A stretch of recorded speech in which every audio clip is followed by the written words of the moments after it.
जिंदाबाद जिंदाबाद। बाढ़ में डूबे प्रत्येक परिवार को 20,000 रुपया मुआवजा राशि देना होगा। सामाजिक कार्यकर्ता पंकज दास एवं अंत में दायर झूठा मुकदमा रद्द करो। सामाजिक कार्यकर्ता पंकज दास एवं अंत में दायर झूठा मुकदमा वापस लो। जिंदाबाद जिंदाबाद जिंदाबाद।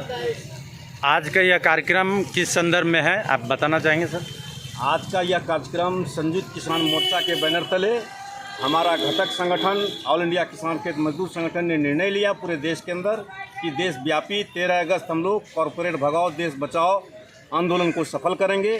चूँकि भारत की जो सरकार है वो अमेरिकी साम्राज्यवाद के साथ सांठगांठ करके और इंग्लैंड ब्रिटेन सरकार के साथ भी सांठगांठ करके भारतीय कृषि महकमे पर एक हमला की नीति अपना रही है और उसके साथ अमेरिकी साम्राज्यवाद के ये साथ है। इन तमाम नीतियों के खिलाफ आज पूरे देश व्यापी हमारा ये आंदोलन प्रतिवाद मार्च है।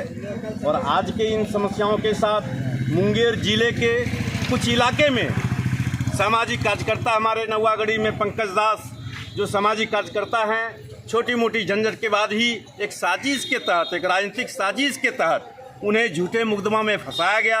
उनके साथ 2, 4, 5 और निर्दोष लोगों को ऐड करके एक मुकदमा झूठा किया गया, जिसे मैं आज मांग करता हूं इस प्रदर्शन और जुलूस धरना के माध्यम से कि ये झूठा मुकदमा वापस ले और निर्दोष को बचाया जाए और दोषी को कड़ी से कड़ी सजा मिले। इन तमाम सवालों को लेकर आज का ये प्रदर्शन। स्मार्ट मीटर के बारे में जबकि सरकार पक्ष कह रही है और कई लोग कह रहे हैं कि स्मार्ट मीटर जो है लोगों के हित में है, बढ़िया है, इस पर आपका क्या कहना है? आप स्मार्ट मीटर के खिलाफ में भी आंदोलन कर रहे हैं, स्मार्ट मीटर लगाना बंद करने की बात कर रहे हैं। हमारा स्पष्ट इस पर मानना है, हमारे संगठन का स्पष्ट मानना है, पूरे देश के अंदर जो रिव्यू आ रहा है हर जगह, चाहे किसी भी राज्य के अंदर, बंगाल हो, बिहार हो, यूपी हो, मध्य प्रदेश हो, आम जनता स्मार्ट मीटर को निकालकर सड़कों पर फेंक रही है। जिनका बिल पहले 300 रुपया आता था वो बिल सीधे 1000, कहीं 25,000, कहीं 2,000, कहीं 4,000 आ रहा है।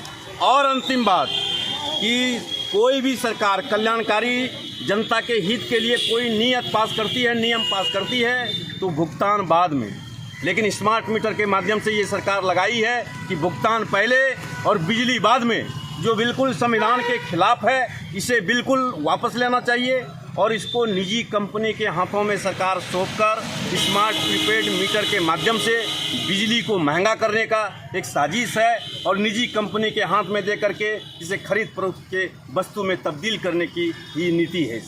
आपका एक डिमांड है बाढ़ प्रभावित परिवारों को 20,000 रुपया मुआवजा दो। सरकार तो पहले से मुआवजा दे रही है, फिर भी आपका ये डिमांड क्यों है? सरकार जो पहले से मुआवजा दे रही है वो कागज पर, वास्तविक तौर पर जो बाढ़ पीड़ितों को मुआवजा मिलना चाहिए वो मिला नहीं आज तक। और हर साल बाढ़ पीड़ित 3 महीने 4 महीने घर से बेघर होते हैं, उनकी क्षति लाखों करोड़ों में उनकी जान माल की क्षति होती है। और बाढ़ पीड़ितों के सहायता के नाम पर कभी सरकार 5,000, कभी 6,000 इस तरह से दे करके भुगतान करके सिर्फ लीपापोती करती है। इसलिए हमारा स्पष्ट मांग है कि बाढ़ पीड़ितों को 20,000 रुपया मिले और उनके जान माल की जो क्षति हुई, जो उनके जो फसल की क्षति हुई, इनका बोनस मिले, इन पर पूरी मुआवजा सरकार दे। ये स्पष्ट हमारा मांग। आपका अगला एक डिमांड है बाढ़ में डूबे किसानों के फसलों का जो उचित मुआवजा दो, जबकि किसान का जो फसल डूबता है तो उसमें मुआवजा देती है सरकार। किसान का जो फसल मुआवजा देती है सरकार, इन्हें गिने कुछ इक्का दुक्का जो किसान हैं जो जिनकी पहुंच है वो ले लेते हैं। और वास्तव में जो बटाईदार किसान हैं, जो छोटे किसान हैं, मध्यम वर्गीय जो किसान हैं, उन्हें लाभ के नाम पर नहीं मिलता, फसल के नाम पर उससे कुछ मुआवजा नहीं मिलता, बल्कि उनके मालिक मुआवजा ले लेते हैं जो अपने से खेती करते भी नहीं। ऐसे उन किसानों को ये मुआवजा मिले, मैं ये मांग कर रहा हूँ।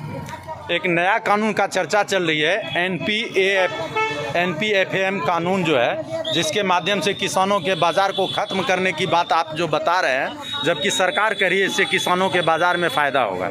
सरकार का लॉजिक तो भिन्न भिन्न तरीके से आएगा ना, कि देश की जनता को वो कहेगी कि इस कानून के माध्यम से आप आज़ाद हो जाएंगे। यही सरकार बोली थी किसानों के खिलाफ 3 काले कृषि कानून को जब लेकर सरकार आई थी तो बोली थी कि किसानों के हित का ये कानून है। लेकिन पूरे देश के किसानों ने उठ करके आकर के खड़ा हो गया कि हमारा कृषि मंडी आपने समाप्त कर दिया। और उसी कानून को फिर से सरकार पीछे के दरवाजे से लाने की एक पुरजोर कोशिश कर रही है। इन तमाम नए कानूनों के नाम से लिबास सिर्फ बदल करके, लेकिन किसानों पर यह हमला है। ये टैरिफ जो लगाई जा रही है, ये अमेरिकी राष्ट्रपति डोनाल्ड ट्रंप ने साफ तौर पर कहा कि भारतीय कृषि क्षेत्र में 50% टैरिफ लगाएंगे, और ये भारत सरकार उनकी अगुवाई में उनके साथ मैंने संबंध गांठे हुए है। इसलिए हमारा स्पष्ट मांग है कि बहुराष्ट्रीय कंपनियों से नाता तोड़ो। आपका शुभ नाम?